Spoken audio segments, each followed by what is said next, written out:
네, 오늘은 우리가 성탄주일로 예배를 드리는데 성탄절에 대해서 많은 사람들이 잘못 생각하고 있는 것들이 있습니다. 성탄절은 교회의 절기다. 그죠? 교회 다니는 사람들이 즐기는 축제다. 일반적으로 사람들이 그렇게 많이 생각을 한다는 거죠. 그래서 교회를 안 다니거나 예수를 안 믿는 사람들은 그냥 일반적인 석가탄신일이라든지 광복절이라든지 이와 같은 그냥 하나의 휴일 정도로 이렇게 성탄절을 생각을 합니다. 근데 조금 다른 것은 아무래도 1년을 보내는 연말이고 주위에서 성탄 분위기가 있고 캐럴도 울려 퍼지고 그러니까 조금 더 분위기 좋은 그런 휴일일 것이다. 휴일이다. 이렇게 사람들이 일반적으로 생각을 한다는 것입니다. 하지만 성탄절은 단지 교회나 그리스도인들만의 그 행사날 혹은 축제날이 아니라고 하는 것을 우리는 알아야 합니다. 오히려 믿지 않는 사람들에게 이 성탄절이 더 큰 의미가 있다. 저는 그렇게 생각을 합니다. 오늘 말씀을 통해서 우리가 예수님이 왜 2000년 전에 이 땅에 오셨는지 또 이 땅에 오신 그 이유와 목적이 무엇인지를 오늘 말씀을 통해서 함께 좀 배워보기를 원합니다. 예수님은 우리가 잘 아는 것처럼 유대 베들레헴에서 태어나셨지요. 그런데 예수님의 본 고향은 유대 베들레헴이 아닙니다. 우리가 아는 것처럼 갈릴리 나사렛이라고 하는 곳이 예수님의 고향입니다. 그런데 이 유대 예루살렘과 북쪽에 있는 갈릴리 지방의 나사렛과는 거리가 약 한 150km나 떨어져 있습니다. 근데 예수님이 왜 본 고향이 아니라 밑에 남쪽에 150km나 떨어져 있는 유대 베들레헴에서 태어나셨나? 우리는 그 사실들을 성경을 통해서 우리가 확인할 수 있죠. 예수님이 태어날 당시에 그때 유대를 다스리고 있었던 유대 총독은 누구냐면 가이사 아구스도였습니다. 그 가이사 아구스도가 유대인들에게 호정령을 내렸습니다. 오늘날 우리들에게 하면 요즘은 그런 거 잘 안 하지만 주민등록, 일제 등록 기간 이런 거와 마찬가지예요. 그래서 호적을 하도록 명을 내려서 이제 마리아와 요셉이 호적을 하기 위해서 예루살렘에 수도인 예루살렘에 내려갔습니다. 그리고 예루살렘에 내려갔다가 많은 사람들이 한꺼번에 몰려서 호적을 하기 위해서 몰리다 보니까 예루살렘에는 묵을 만한 숙소가 없는 거예요. 그래서 변두리인 이 베들레헴에서 묵었다가 그곳에서 예수님께서 이제 태어나게 되시는 거죠. 그래서 예수님은 유대 베들레헴에서 태어나게 되셨다는 것입니다. 그리고 이제 호적을 다 마치고 나서 고향으로 예수님이 돌아오셨죠. 부모님이 이제 아기 예수님을 데리고 고향 나사렛으로 데리고 왔겠죠. 그리고 예수님은 이 나사렛에서 어린 시절 그리고 유년 시절, 우리와 똑같은 어린 시절과 유년 시절을 그 나사렛에서 주로 보냈습니다. 그리고 나서 이제 성년이 되셨을 때에는 주로 남쪽에 있는 유대가 아니라 북쪽에 있는 갈릴리 지방에서 많은 시간들을 보내면서 그곳에서 많은 사역을 예수님이 하셨다는 것입니다.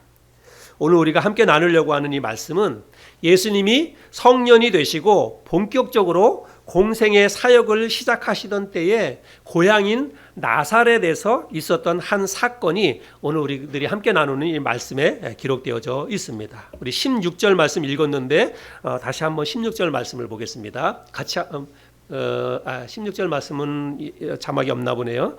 우리 성경을 제가 한번 읽어보겠습니다. 16절에 보면 예수께서 그 자라나신 곳 나사렛에 이르사 안식일에 늘 하던 대로 회당에 들어가사 성경을 읽으려고 서심해. 이 말씀에 보니까 예수님께서 안식일에 회당에 들어가셨다 이렇게 말하고 있지요. 당시에 이 유대인들은 안식일에 회당에 모였습니다. 근데 안식일뿐만이 아니라 유대인들은 늘 이 회당에 자주 모였습니다.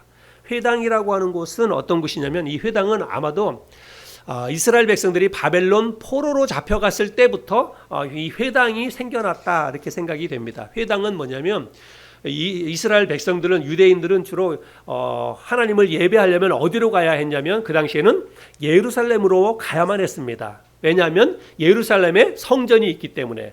그런데 이스라엘 백성들이 포로로 잡혀가 있을 때에는 예루살렘에 갈 수가 없잖아요. 그러니까 그때부터 사람들이 이제 회당이라고 하는 곳을 만들어서 뭐 짓기도 하고 아니면 이제 건물이 있으면 그곳을 회당으로 정해서 모이기도 하고 그래서 이제 회당에 모여서 하나님을 예배하게 되었다는 것입니다. 그래서 이제 뭐 어떤 절기라든지 또 매 안식일이라든지 이럴 때만 되면 회당에 모여서 하나님을 예배했는데 회당에서 드리는 이 예배에도 순서가 있었습니다. 오늘날 우리들이 예배 드릴 때도 순서가 있는데 오늘날 우리가 드리는 이 예배 순서랑 거의 비슷합니다. 회당에 모여서도. 그래서 보통 한 10사람 정도 이상이 모이면 그때부터 이제 공식적인 모임 그 예배가 시작이 되는데 첫 번째 모여서 그들이 하는 게 뭐냐면 찬양을 합니다. 우리가 하는 것처럼 찬양을 하고 그 다음에 기도를 합니다. 그리고 나서 쉐마라고 해서 신명기 6장 4절부터 9절까지에 있는 말씀을 서로 교독을 합니다. 신명기 6장 4절에서 9절은 제사장이 하나님 앞에 축복을 비는 그런 내용인데 그래서 이스라엘 백성들이 하나님의 복을 기원하면서 복을 달라고 기원하는 그런 내용의 말씀인데 이 말씀을 서로 교독을 하는 거예요. 그리고 나서 기도문을 암송을 하고 그 다음에 성경 낭독과 해석을 합니다. 오늘날로 보자면 이제 목사님이 설교하는 것과 마찬가지예요. 그래서 정해진 어떤 사람이 앞에서 성경 말씀을 구약 성경을 쫙 낭독을 하고 또 필요하면 그것에 대해서 해석을 해주고 이런 시간을 갖고 그리고 나서 축도를 하고 모든 모임을 마칩니다. 그래서 회당에서 드리는 예배 순서가 오늘날 우리들이 교회에서 드리는 예배 순서랑 거의 같지요. 근데 이것은 이제 오늘날 교회에서 예배를 이제 이 당시에 있었던 이런 것들을 이제 가지고 와서 예배 순서로 만들지 않았을까 이렇게 생각이 됩니다. 근데 우리가 읽었던 이 말씀을 자세히 읽어보면 예수님이 그날 안식일 그날만 회당에 가신 것이 아니라 예수님은 시간이 될 때마다 회당에 가셨다는 것을 알 수 있습니다. 16절 말씀에 늘 하시던 대로 이렇게 말하고 있어요. 늘 하시던 대로 회당에 갔다라고 하는 거예요. 그리고 그날 성경을 봉독하고 그리고 성경을 해석하는 분이 예수님이셨는데 아마 그날만 뿐만이 아니라 이 당시에는 주로 예수님이 회당에서 사람들에게 말씀을 구약 성경의 말씀을 읽고 그 말씀을 해석해주고 이런 일들을 하셨던 것 같아요. 그래서 많은 말씀을 예수님이 가르쳤다라고 하는 것입니다. 그런데 그날 예수님이 읽으신 성경이 어디냐면 이사야 61장이었다는 것입니다. 옆에 있던 누군가가 예수님에게 두루마리 성경을 그날 이제 읽어야 될 두루마리 성경을 줬는데 그 성경이 공교롭게도 이사야 성경이었어요. 오늘날 우리들은 이 한 권으로 되어 있는 성경을 가지고 있지만 이 당시에는 두루마리라고 해서 성경이 낱권으로 이렇게 다 되어 있습니다. 근데 그때 누군가가 예수님께서 오늘 읽어야 될 본문 말씀을 이렇게 갖다 줬는데 그게 두루마리 성경이 이사야 성경이었어요. 그리고 예수님께서 그 성경을 펼쳐서 읽었는데 어디를 읽으셨냐면 이사야 61장 1절부터 3절까지에 있는 그 말씀을 읽으셨습니다. 예수님이 일부러 이 말씀을 읽으셨는지 아니면 우연히 펼쳤는데 그 부분이었는지는 정확히 알 수 없지만 아무튼 이사야 61장 1절부터 3절까지의 말씀을 예수님이 그날 읽으셨다는 것입니다. 그 말씀이 오늘 본문에서는 이제 이렇게 기록하고 있습니다. 17절부터 19절인데요. 17절부터 19절 선지자 이사야의 글을 들이거늘 책을 펴서 이렇게 기록된 데를 찾으시니 곧 주의 성령이 내게 임하셨으니 이는 가난한 자에게 복음을 전하게 하시려고 내게 기름을 부으시고 나를 보내사 포로된 자에게 자유를 눈먼 자에게 다시 보게 함을 전파하며 눌린 자를 자유롭게 하고 주의 은혜의 해를 전파하게 하려 하심이라 하였더라. 책을 덮어 그 맡은 자에게 주시고 앉으시니 회당에 있는 자들이 다 주목하여 보더라. 그래서 주로 18절에 있는 이 말씀이 바로 이사야 61장 1절부터 3절까지에 있는 그 말씀이라는 거예요. 그래서 예수님께서 성경을 펼쳐서 읽었는데 바로 그 부분 구약 성경을 읽었다는 거예요. 자, 구약 성경도 우리가 한번 그러면 확인해 보겠습니다. 이사야 61장 1절부터 3절까지 제가 한번 읽어볼게요. 자막을 한번 여러분 보시기 바랍니다. 주 여호와의 영이 내게 내리셨으니 이는 여호와께서 내게 기름을 부으사 가난한 자에게 아름다운 소식을 전하게 하려 하심이라. 나를 보내사 마음이 상한 자를 고치며 포로된 자에게 자유를 갇힌 자에게 노임을 선포하며 여호와의 은혜의 해와 우리 하나님의 보복의 날을 선포하여 모든 슬픈 자를 위로하되 무릇 시온에서 슬퍼하는 자에게 화관을 주어 그 죄를 대신하며 기쁨으로 슬픔을 대신하며 찬송의 옷으로 근심을 대신하시고 그들이 의의 나무 곧 여호와께서 심으신 그 영광을 나타낼 자라 일컬음을 받게 하려 하심이라. 이 부분의 말씀을 예수님이 그날 성경을 읽으셨다라고 하는 것입니다. 자, 우리가 읽은 이 말씀을 통해서 이 말씀에 보면 예수님께서 이 땅에 오신 목적이 무엇인지, 하나님이 예수님을 이 땅에 보내신 목적이 무엇인지를 이 말씀에서 기록하고 있습니다. 일반적으로 사람들은 예수님이 이 땅에 왜 오셨냐면 이 땅에 있는 사람들을 구원하기 위해서, 이 땅에 있는 사람들의 죄 문제를 해결하기 위해서 예수님이 이 땅에 오셨다라고 사람들이 알고 있습니다. 특별히 우리 예수 믿는 교회 다니는 사람들은 예수님이 이 땅에 오신 목적이 우리의 죄를 용서해 주시기 위해서, 우리의 죄를 해결하기 위해서 이 땅에 오셨다. 우리가 그렇게 믿고 있고 그렇게 알고 있죠. 그렇게 알고 있는 이제 근거는 마태복음에 있는 이 말씀을 통해서 우리가 그렇게 알고 있습니다. 마태복음 1장 21절인데요. 마태복음 1장 21절 우리 같이 한번 읽어볼까요? 시작. 아들을 낳으리니 이름을 예수라 하라. 이는 그가 자기 백성을 그들의 죄에서 구원할 자이심이라 하니라. 그래서 예수님께서 자기 백성을 죄에서 구원하기 위해서 이 땅에 오셨다. 우리가 그렇게 알고 있습니다. 이게 틀린 말이 아니죠. 맞는 말씀입니다. 예수님은 죄인들을 구원하시기 위해서 이 땅에 오셨습니다. 그래서 죄인들이 예수님께서 내 죄를 위해서 십자가에 달려 죽으시고 죽이지 3일 만에 부활하셨다라고 하는 사실들을 누구든지 그 사실을 믿고 마음속에 받아들이면 그 사람은 죄 용서를 받고 하나님의 자녀가 되어서 하나님의 나라에 갈 수가 있게 되는 것입니다. 이것은 그냥 제가 하는 말이 아니라 성경에 기록된 하나님의 약속이에요. 하나님께서 누구든지 내가 보낸 예수 그리스도를 마음속에 믿고 받아들이는 사람은 죄 용서함을 받고 하나님께서 내 자녀로 삼아 주시겠다. 그리고 나 있는 하나님의 나라로 하나님이 인도해 주시겠다라고 하나님이 약속을 하고 계십니다. 우리 로마서 10장 9절 10절 말씀을 한번 보겠습니다. 우리 같이 이 말씀도 한번 같이 읽어보겠습니다. 시작. 내가 만일 내 입으로 예수를 주로 시인하며 또 하나님께서 그를 죽은 자 가운데서 살리신 것을 내 마음에 믿으면 구원을 받으리라. 사람이 마음으로 믿어 의에 이르고 입으로 시인하여 구원에 이르느니라. 예수 그리스도를 마음속에 받아들이고 입으로 예수 그리스도가 나의 구세주가 되십니다 고백하는 사람들에게는 하나님의 자녀가 되는 권세를 주신다라고 말씀하고 있습니다. 그래서 예수님께서 이 땅에 오신 가장 중요한 그런 이유와 목적은 죄인들을 구원하기 위해서 이 땅에 오셨다는 것이지요. 하지만 예수 그리스도는 단지 우리의 죄 문제 해결만을 위해서 이 땅에 오신 것이 아니라고 하는 것을 우리는 기억할 필요가 있습니다. 이거는 대단히 중요한 사실입니다. 가장 중요한 예수님이 이 땅에 오신 목적 가운데 가장 중요한 것은 우리의 죄 문제를 해결하기 위해서, 또 죄의 결과로 이 땅에 생겨나게 된 죽음의 문제를 해결하기 위해서 예수님이 이 땅에 오신 것이 맞습니다. 그게 가장 큰 목적이에요. 그런데 단지 그 목적만을 위해서 오신 것이 아니라는 것을 우리가 오늘 나누는 말씀을 통해서 확인해 볼 수가 있습니다. 우리 18절 말씀인데 18절 말씀을 공동번역 성경으로 읽어보겠습니다. 공동번역 성경으로. 주님의 성령이 나에게 내리셨다. 주께서 나에게 기름을 부으시어 가난한 이들에게 복음을 전하게 하셨다. 주께서 나를 보내시어 묶인 사람들에게는 해방을 알려주고 눈먼 사람들은 보게 하고 억눌린 사람들에게는 자유를 주며 주님의 은총의 해를 선포하게 하셨다.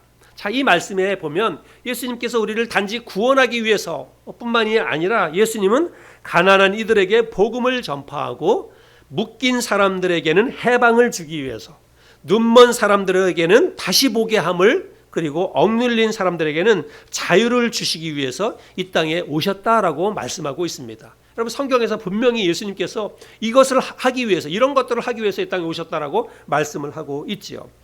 여러분, 이 말씀은 문자 그대로 우리가 이해해야 합니다. 이거를 영적으로 해석하는 것이 아니라 문자 그대로 예수님은 이런 일들을 하기 위해서 이 땅에 오셨다는 것을 우리는 기억할 필요가 있습니다. 그리고 실제로 예수님께서 이 땅에 오셔서 이런 일들을 실제로 하셨어요. 그것을 제가 성경을 통해서 확인시켜 드려 보겠습니다. 누가복음 7장 20절부터 23절입니다. 자매님께서 한번 이 말씀을 읽어주시면 감사하겠습니다. 누가복음 7장 20절부터 23절입니다. 그들이 예수께 나아가 이르되 침례 요한이 우리를 보내어 당신께 여쭈어 보라고 하기를 오실 그이가 당신이오니까 우리가 다른 일을 기다리오리이까 하더이다 하니 마침 그때에 예수께서 질병과 고통과 및 악귀 들린 자를 많이 고치시며 또 많은 맹인을 보게 하신지라. 예수께서 대답하여 이르시되 너희가 가서 보고 들은 것을 요한에게 알리되 맹인이 보며 못 걷는 사람이 걸으며 나병 환자가 깨끗함을 받으며 기먹은 사람이 들으며 죽은 자가 살아나며 가난한 자에게 복음이 전파된다 하라. 누구든지 나로 말미암아 실족하지 아니하는 자는 복이 있도다 하시니라. 네, 자 금방 읽었던 이 말씀처럼 예수님이 이 땅에 오셔서 실제로 이런 일들을 하셨어요. 눈먼 사람들의 눈을 띄워주시고 귀 먹은 사람들의 귀를 열어주시고, 심지어는 죽은 사람도 살려내시고, 이런 일들을 주님께서 하셨다는 말씀입니다. 우리는 예수님의 사역을 기록하고 있는 복음서 성경을 통해서 예수님이 비록 이 땅에서는 3년 반이라고 하는 아주 짧은 시간 동안을 사역을 하셨어요. 그런데 그 짧은 사역 동안에 예수님이 얼마나 많은 병자들을 고치시고 또 얼마나 많은 사람들을 말씀을 가르쳤는지를 우리가 성경을 통해서 확인해 볼 수가 있습니다. 근데 단지 예수님은 병든 사람들의 질병만 고쳐주는 것이 아니라 굶주린 사람들에게는 먹을 것을 주셨어요. 우리가 아는 것처럼 오병이어의 기적을 통해서 5천 명의 사람들을 먹이시고 또 다른 성경에 보면 4천 명의 사람들을 먹이신 이런 사건들을 우리가 성경을 통해서 확인해 볼 수가 있지요. 그리고 심지어는 예수님이 어떤 일도 하셨냐면 어떤 한 잔치집에 갔는데 잔치집에서 갑자기 그 포도주가 동이 난 거예요. 여러분 잔치의 꽃은 술이잖아요. 근데 그 집에서 이게 포도주가 다 떨어져 버렸어요. 그러니까 혼주의 입장에서는 정말 난처하기 짝이 없는 그런 상황이죠. 그런데 예수님께서 그런 난처한 상황을 아시고 물로 포도주를 만드셔서 그 어떤 어려운 상황을 해결해 주셨습니다. 그래서 예수님께서는 단지 어떤 질병의 문제뿐만이 아니라 인간 사이에서 일어나는 여러 가지 묶인 일들 그리고 난처하고 힘들고 어려운 일들을 예수님께서 이 땅에 오셔서 해결해 주시는 것을 볼 수가 있습니다. 한마디로 예수님은 단지 사람들의 이 영적인 문제뿐만이 아니라 육신적인 필요와 또 육신적인 연약함의 모든 문제를 해결하기 위해서 예수님이 이 땅에 오셨다는 것입니다. 여러분 이것은 우리에게 오늘날 대단히 중요한 것을 가르쳐주는 그런 말씀입니다. 우리는 단지 예수 믿으면 내가 구원받고 천국에 가는 것으로만 알고 있습니다. 여러분 그렇게만 알고 있는 것은 이건 반쪽짜리 믿음이고 반쪽짜리 복음입니다. 온전한 믿음과 온전한 복음은 죽은 다음에 가는 천국을 이야기하는 것이 아니라 이 땅을 사는 동안에 내가 천국 가기 전에도 이 땅을 사는 동안에도 이미 이루어진 하나님의 나라를 이 땅에서 경험하게 하는 거예요. 그게 참된 복음입니다. 내가 예수 믿고 구원받았다면 우리는 하나님께서 부르셔서 천국에 가는 그날까지 이미 이 땅에서 우리 주님께서 이 땅에 오신 목적을 각자 한 사람이 삶 가운데서 그것을 누리고 그것을 체험하는 거예요. 여러분 이것을 누리고 체험하는 게 바로 참된 복음이다라고 하는 것입니다. 예수님이 이 땅에 오신 목적과 이 땅에 오셔서 하신 일들을 각자가 자기 삶에서 그것을 경험하는 거예요. 그것을 경험하다가 하나님의 나라에 가게 되는 것입니다. 주님이 주시는 것으로 배부르며 주님이 베푸시는 치유의 손길로 건강한 삶을 누리고 주님이 주시는 평안함으로 자유를 누리고 또 주님이 보게 하시는 눈으로 새로운 것들을 보게 되는 것입니다. 이것을 우리가 이 땅에서도 예수 믿는 사람들은 이 땅에 사는 동안에 이것을 우리가 경험할 수 있어야 되고 또 실제로 이런 것들을 많이 경험하다가 하나님의 나라에 가야 한다는 것입니다. 제가 오늘 이 말씀을 사실은 이 말씀을 이제 준비하게 된 계기가 있는데 성탄에 관해서 어떤 말씀을 전할까 하다가 사실은 이제 오늘 이 본 말씀을 전하게 됐는데 그 전하게 된 동기 가운데 하나가 제가 어떤 한 분을 만났어요. 그분하고 만나서 이야기하다가 제가 오늘 이런 말씀을 좀 나눠야 되겠다 이런 생각이 들었습니다. 제가 주중에 편의점에서 그 아르바이트를 하잖아요. 아르바이트 하는데 몇 번 만났습니다. 몇 번 만났는데 한 아주머니께서 이제 오셨는데 이제 중년 그 아주머니인데 아마 이 안쪽에 스타클래스든지 뭐 아니면 빌리스 하임이든지 거기에 사시는 분이에요. 근데 이분이 항상 거의 편의점에 올 때마다 술이 취해서 오세요. 술이 취해서. 예. 근데 지난 주간에는 왔는데 술을 안 먹고 그냥 왔는데 저를 알아요. 제가 목사라는 걸 알아요. 들어오면서부터 목사님, 나 술 사면 안 되는데, 나한테 술 주면 안 되는데, 근데 내가 술 사러 왔어요. 그렇게 이야기를 하는 거예요. 그래서 그러면 오늘 술 안 드리겠다고, 그러니까 술 안 드릴 테니까 그냥 가세요. 그랬어요. 그랬더니 아유, 오늘만 딱 사야 되겠다는 거예요. 그러면서 10,000원짜리 한 장을 가져왔는데 이분이 뭐라 그러냐면 남편한테 카드고 돈이고 뭐고 다 뺏겨가지고 돈이 하나도 없다는 거예요. 돈이 하나도 없어가지고 그래서 여기 보정 약국의 약사가 친구래요. 그래서 약사한테 돈 10,000원을 빌려왔답니다. 그래서 돈 10,000원을 빌려와가지고 술을 사러 왔다는 거예요. 그러면서 술을 달래요. 그러면서 이제 소주 2병하고 술을 사는 것입니다. 그래 제가 그 전에서부터도 이분하고 만나가지고 이분이 제가 이제 목사라고 전도하고 그러니까 목사님, 나 술만 끊게 해주면 내가 뭐든지 다 할게요. 그러는 거예요. 술만 끊게 해주면 뭐든지 다 하겠다는 거예요. 자기는 술이 원수 같다는 거예요. 술 때문에 자기 인생이 다 망가져가지고 술이 원수 같다는 거예요. 그런데도 술을 못 끊고 그렇게 술을 사러 오는 거예요. 그러면서 그날 막 얘기하는데 목사님, 내가 이대 나왔는데 이대 나와서 지금 뭐 본인과 본인 가족들과 이런 것들을 쭉 얘기하는데 진짜 집안이 대단해요. 집안이 대단한 분이고 실제로 이분이 이대 나오신 분이에요. 예, 그리고 자기가 중고등학교 때부터 계속 크리스찬 학교를 다녔답니다. 그리고 다 자기도 예수님을 믿고 다 한다는 거예요. 근데 이제 술을 못 끊어요. 그래서 제가 그분에게 뭐라 그러냐면 제가 술 끊게 해드릴게요. 정말 제가 자신 있게 내가 말할 테니까 내가 술 끊게 해줄 테니까 나 믿고 그러면 한번 그러면 나 만나서 한번 이야기 해보겠냐 그랬더니 하겠대요. 그래서 오늘도 사실은 교회를 온다고 약속을 했었거든요. 예쁘게 하고 오겠다고 약속을 했는데 못 왔어요.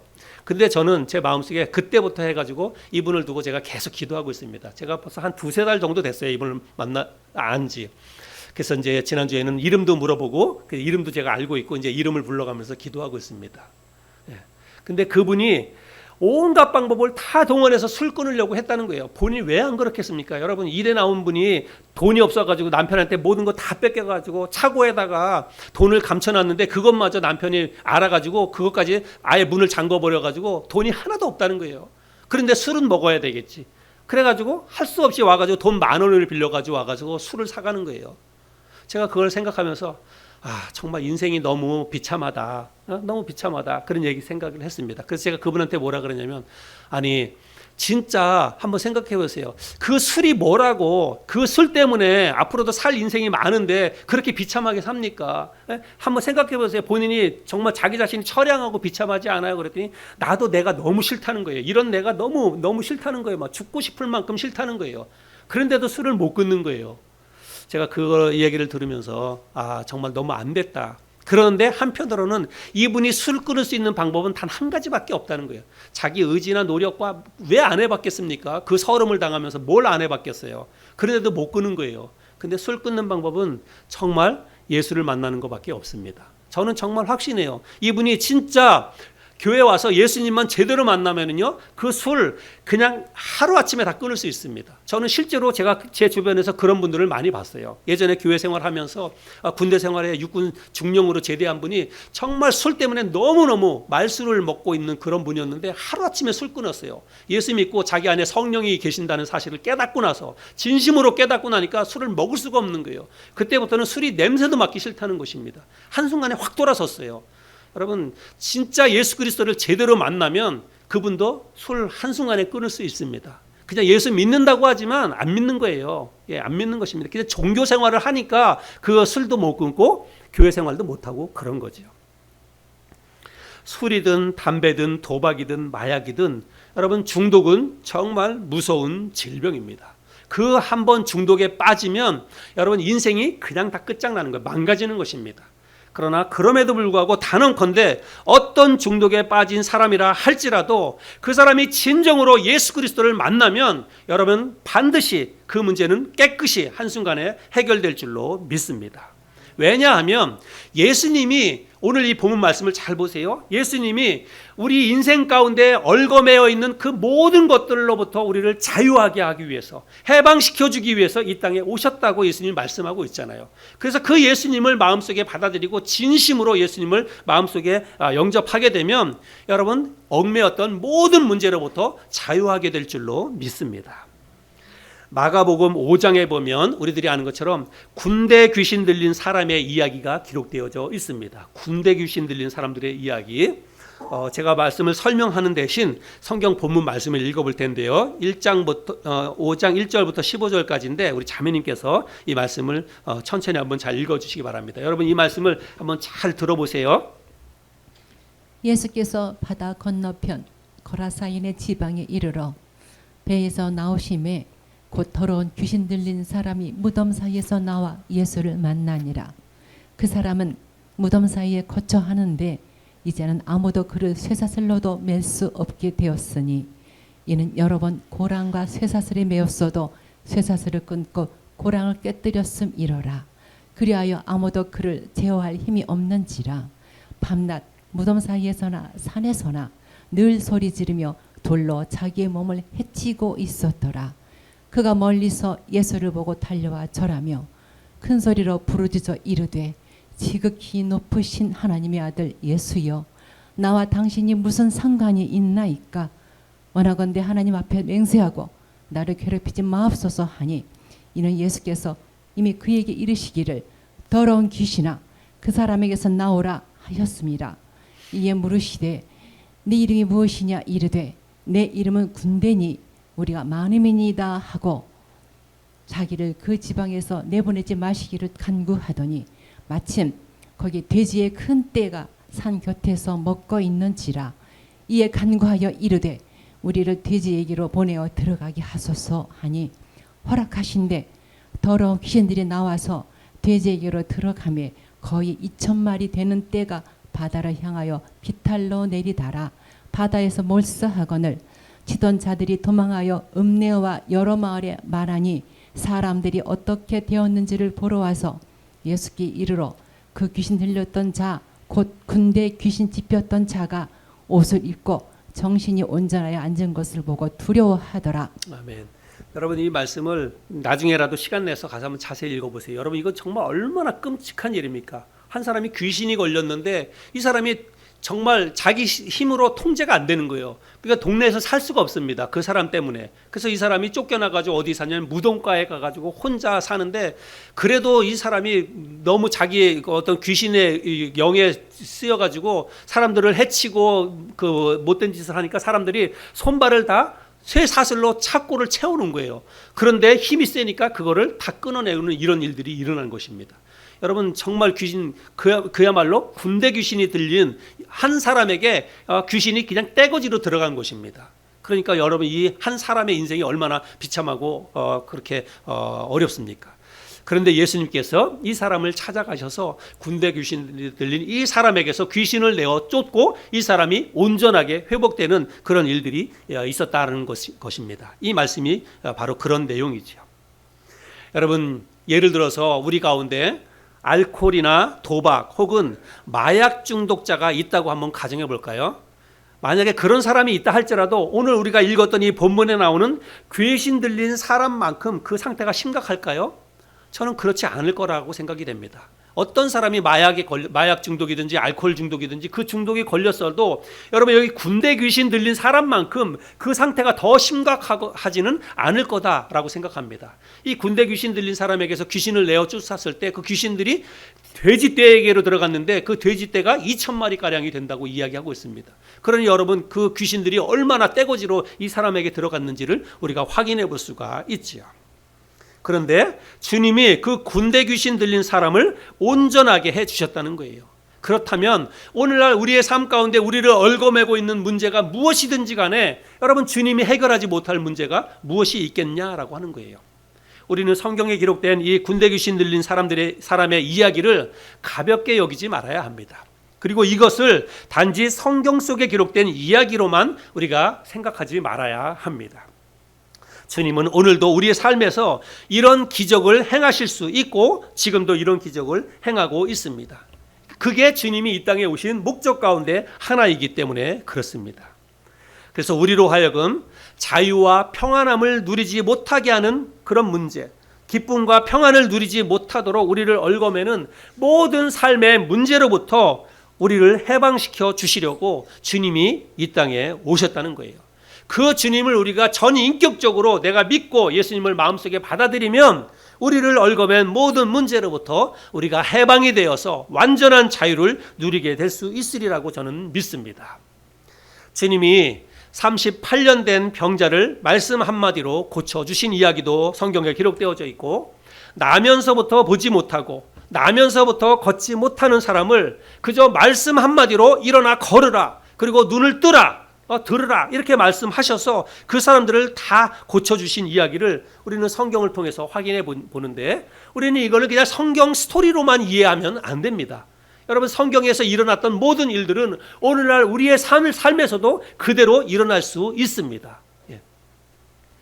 그런 일이 나에게도 일어날 수 있다고 우리가 의심 없이 믿고 받아들인다면, 또 우리가 그렇게 믿고 기도한다면 실제로 우리에게도 그런 일은 일어납니다. 그런데 문제는 뭐냐면, 우리가 우리의 상태, 나의 삶에 있는 문제를 두고 기도할 때 정말로 전적으로 주님이 역사하시고 이 문제를 깨끗이 해결해 주실 것이다 라고 하는 그런 100% 완전한 믿음을 갖고 있지 못하기 때문에 이런 일들이 일어나지 않는 거예요. 정말 주님이 나와 함께 계시고 이 문제를 해결해 주실 것이다 라고 하는 완전한 믿음으로 기도한다면 나에게 있는 문제가 무엇이든지 간에 우리 주님께서 그 문제를 깨끗이 해결해 주실 줄로 믿습니다. 우리를 얽어매는 문제는 너무나 많습니다.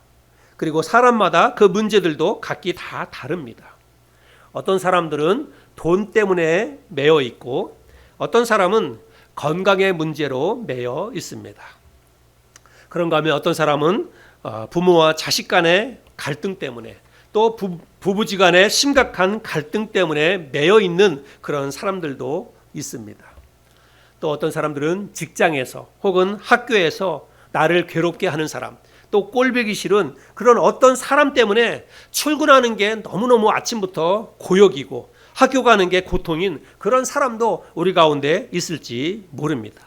또 제가 예를 들었던 것처럼 어떤 사람은 술 때문에, 또 어떤 사람은 담배 때문에 자기 자신이 비참하고 사는 게 너무 사람들로부터 천대를 받고 이런 것 때문에 마음에 괴로움을 안고 있는 그런 사람들이 있을지 모릅니다. 혹시 이런 것들이 여러분의 삶 가운데 있다면 여러분 오늘 예수님을 다시 한번 만날 수 있기를 바랍니다. 예수를 만나야 우리의 삶에 있는 문제가 해결될 수 있기 때문에 그렇습니다. 여러분, 그러면 예수를 만난다는 것은 어떻게 하는 걸까요? 예수님께서 여기 군대 귀신 들린 사람에게는 예수님이 직접 찾아가셔서 이 사람의 어떤 귀신을 쫓아내 주셨습니다. 오늘날에도 예수님께서 저 뒷문을 열고 예배당에 들어오셔서 저 뒤에다가 의자 하나 놓고 테이블 놓고 상담실을 차려놓고 한 사람씩 들어와라. 문제가 뭐니? 나한테 얘기해. 그럼 내가 다 들어줄게. 그렇게 하면 너무나 좋겠지요. 그렇게 하면 우리의 문제를 그냥 있는 대로 다 털어놓고 질병의 문제든 돈의 문제든 인간관계의 문제든 주님 앞에 다 털어놓고 우리가 주님의 어떤 해결함을 우리가 받을 수 있겠는데, 주님을 만나야 된다는 게 오늘날 우리는 그렇게 주님을 만날 수는 없죠. 주님께서 실제로 몸을 가지고 우리의 삶 가운데 다가오지는 않습니다. 그런데 주님을 만나고 주님을 받아들이고 마음속에 믿고 영접하고 받아들여야만 삶의 문제가 해결된다고 제가 말씀을 드리는데, 그러면 아마 여러분들 가운데선 그래, 결국 목사님은 신앙생활 열심히 하라고 하는 거구나, 신앙생활 열심히 하고 기도 열심히 하면 삶의 문제가 해결된다, 이렇게 이야기하는 거구나. 근데 목사님, 내가 그거 다 해봤어요. 내가 나름대로 주님 앞에 내 문제를 두고 열심히 기도하고 열심히 신앙생활도 해봤어요. 그런데 문제 해결 안 되던데요? 아마 이렇게 이야기하는 분들이 이 가운데 있으리라고 생각이 됩니다.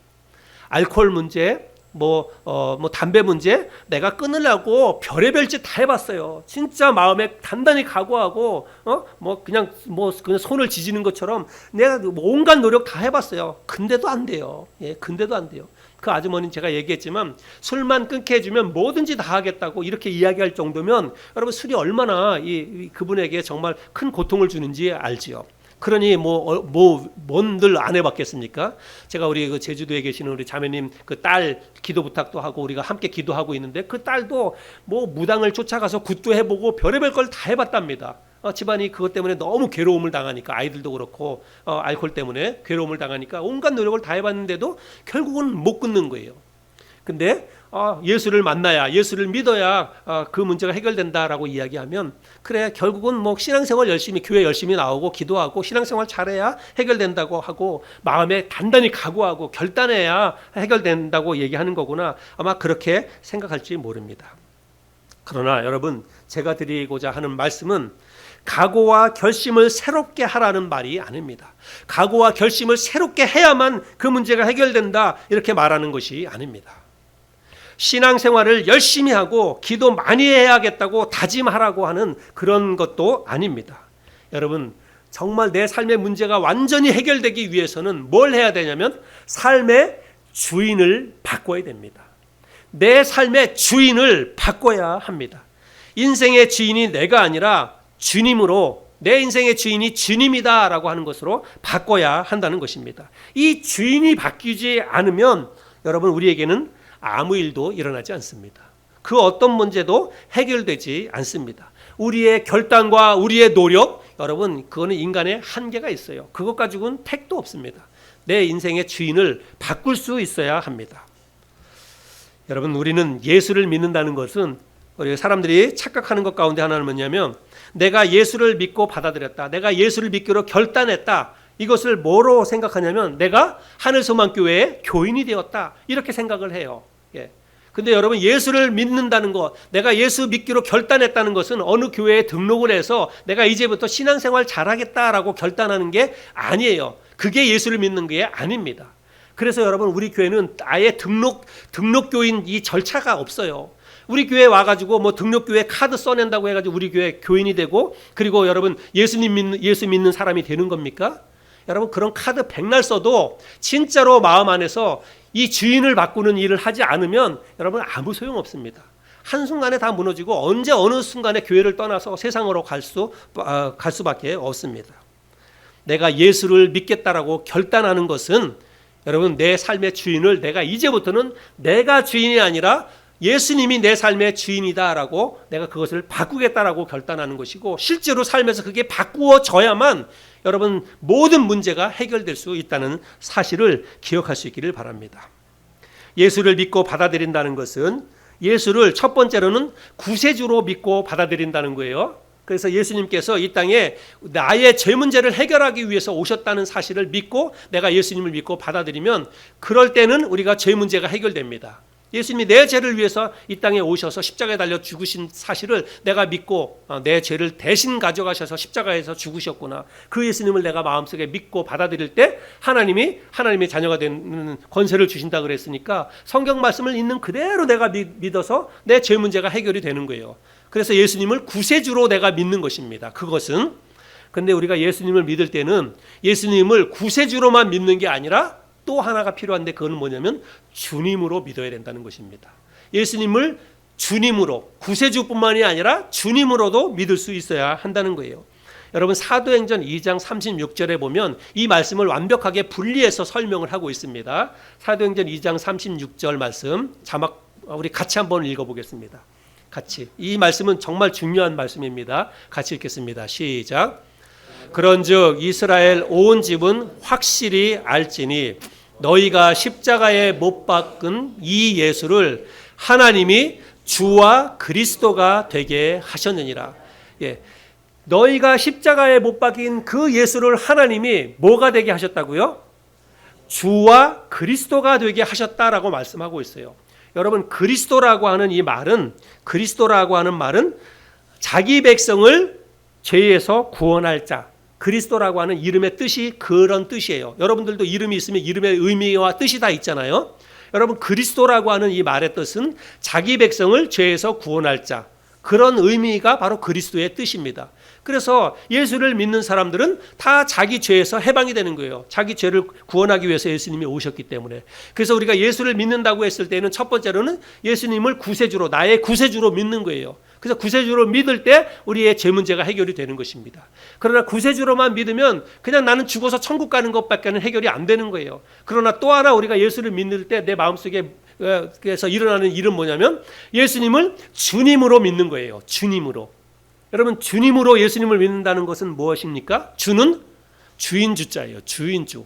예수님이 내 삶의 주인입니다. 이제부터는 예수님이 내 삶의 주인입니다. 그렇게 예수님을 믿는 거예요. 그리고 실제로 삶에서 그것을 실천하는 것입니다.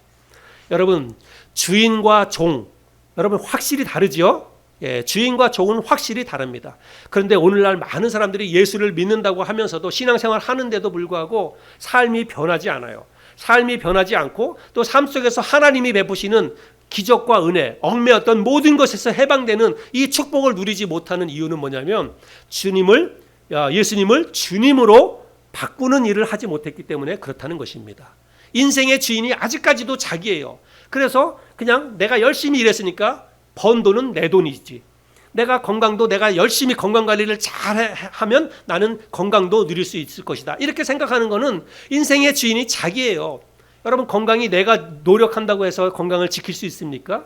하나님이 돌봐주시고 하나님이 축복해 주셔야 돼요. 건강도 돈도 자식도 부모도 이 땅에서 누리는 모든 것의 주인이 하나님이시다라고 믿고 하나님께 내 주권을 의탁하고 하나님이 주시는 것으로 내가 누리고 살겠다. 이런 마음의 결단을 하고 그렇게 살아야 하는 거예요. 이것이 바로 예수님을 주님으로 내가 믿고 받아들인다는 그런 의미입니다. 그래서 우리는 예수를 믿고 구원받았다라고 할 때 이것은 단지 나는 이제 예수 믿고 구원받았기 때문에 나는 이제 천국 간다. 그것만이 아닙니다. 내가 이제 예수를 믿었다는 것은 이 땅을 사는 동안에 예수님이 내 삶의 주인이 되어 주셔서 내 안에 예수님이 계시는 거예요. 내 안에 예수님이 나와 함께 사는 것입니다. 그러면 나는 비록 힘이 연약하고 나는 어떤 것에 대적할 만한 어떤 문제를 해결해서 이길 만한 능력이 없지만 내 안에 예수님이 계시기 때문에 그 예수님이 사는 거예요. 나를 대신해서. 여러분 그런 말 많이 들어보셨잖아요. 나는 죽고 예수로 산다. 이런 말 많이 들었죠. 어떤 일이 생겼을 때 내 생각을 죽이는 거예요.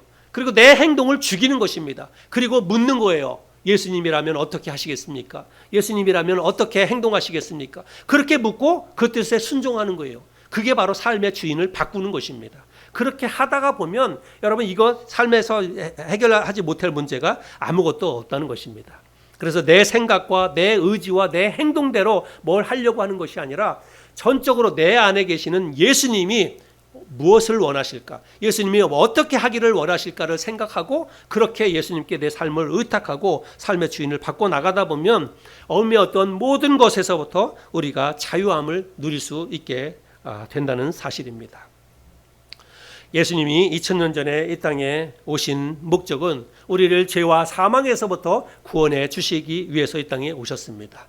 그러나 그것뿐만 아니라 우리를 얽어매는 삶의 모든 자유하지 못하게 하는 삶의 모든 문제로부터 우리에게 자유를 주시기 위해서 해방을 시켜주시기 위해서 이 땅에 오셨다는 사실도 여러분 잊지 않았으면 좋겠습니다.